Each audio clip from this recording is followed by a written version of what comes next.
The Haunted House Season 1, Episode 1, The Return. Don't watch this video if you're alone. For years, everyone avoided the abandoned Graymoor House. But when a group of young content creators decided to film paranormal clips for their channel, they chose it as their next location. The moment they stepped through the front door, the air turned ice cold and a whisper drifted past them. You came back. As they explored the hallway, a door at the end slammed shut on its own. The handle rattled violently, like something was trapped behind it, trying to claw its way out. When they tried to back away, the floorboards creaked under invisible footsteps following them, step by step. Inside the living room, the walls began to vibrate softly. Then they heard it, someone whispering their names from inside the plaster. Not one voice, hundreds. The wallpaper rippled like something was crawling underneath, moving toward them. While filming, Maya suddenly vanished from the frame.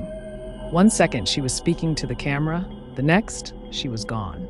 But when they replayed the footage, she wasn't pulled away. She simply blinked out, like the house erased her.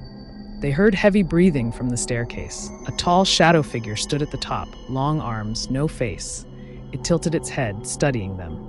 Then it began descending slowly, each step shaking dust from the ceiling.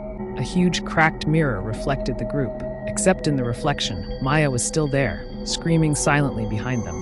Her hands pounded on the glass from the inside, begging for help. The basement door opened by itself, revealing utter darkness.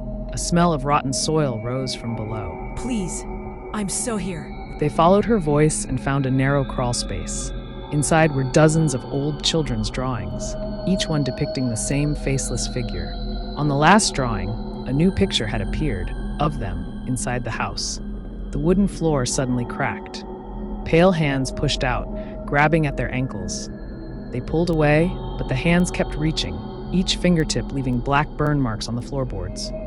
They finally stepped into the basement, filming everything. The stairs shook like something gigantic was breathing beneath them, and from the darkness, 2 glowing eyes opened, waiting. They found Maya's phone lying in the dirt. A new video appeared on the screen, recorded moments ago. In it, Maya whispered, "Don't trust the house. It doesn't want you to leave." Panicked, they ran back upstairs toward the front door. It was gone, the wall completely sealed, as if no door had ever been there. The house had rearranged itself. The hallway now led to a room filled with portraits.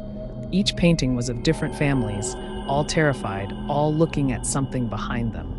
When the group turned around, a cold breath brushed their necks. A bell rang from somewhere inside the house. Midnight. The portrait's eyes began bleeding black ink, and the floor vibrated with footsteps running in circles above them. They found Maya standing motionless in the hallway. Her eyes were blank, her voice monotone. It chose me. Now it wants you, too. Symbols appeared glowing on the walls as Maya raised her hand. A mark was burned into her palm, an ancient sigil. The others realized too late, the house had made her its messenger. The walls tore open like mouths, revealing dark rooms behind them. Screaming faces stretched from the shadows, former victims of the house, begging to be saved. They reached the attic, where a pulsating mass of roots and flesh glowed faintly. It wasn't just a haunted house, it was alive and feeding. Using Maya's sigil, they began destroying the living heart. The house shrieked, shaking violently. Maya screamed as the mark burned brighter on her hand, binding her to the creature. The house collapsed as they escaped into the night. We made it. I don't believe it. Maya lay weak but free. Are you okay? I will be. I think it's finally over. Just when they thought it was over, her phone buzzed. A new message appeared from an unknown sender. What the? You were never supposed to leave. Strange muddy footprints appeared in their apartment hallway overnight. They weren't shaped like human feet, and they led straight to the door, then stopped, as if something was standing there, watching. The sigil burned into Maya's hand, began to pulse again. Every time it glowed, she saw quick flashes, rooms she didn't recognize, victims she never met, and the living heart of the house, still beating somewhere. When they stepped into the kitchen, a new door had appeared on the wall, old, wooden, and identical to the one from Graymoor House. It slowly creaked open, though no wind was blowing. They peered through the door and saw a single room, a perfect replica of the original house's basement. The walls grew and shifted like breathing skin. The house wasn't dead. It was rebuilding itself, room by room.